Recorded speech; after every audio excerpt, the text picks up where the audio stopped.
来继续来看桃园的灯会是热烈滚滚，但是有民众来反映，讲其中一个灯区的镭射光伤强咯，若看了目睭无爽快，都参摕来翕相的手机的镜头嘛出问题咯。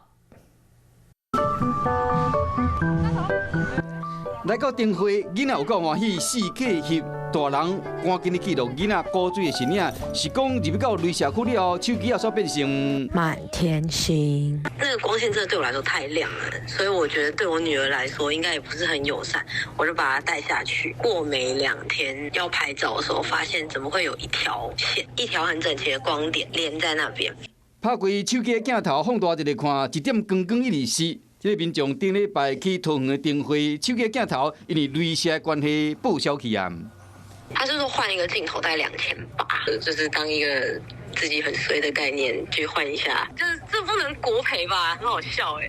受害唔那一个人尔，有民众讲，翕舞台灯光表演嘛好镭射扫到相机镜头嘛会细致。灯会现场有非常多的小朋友来参与，这些强烈的光束对手机会造成损害，那直视人的眼睛，难道不会有影响吗？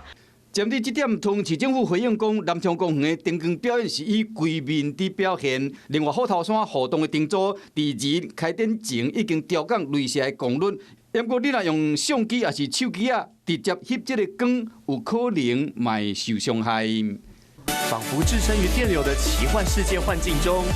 桃园的灯会今年主打灯光表演，吸引真侪乡亲去观赏。是讲镭射光唔那好，手机啊歹去尔，嘛烦恼对目睭造成伤害。所以讲提醒咱乡亲，赏花灯的时一定要特别注意，唔能去伤到健康。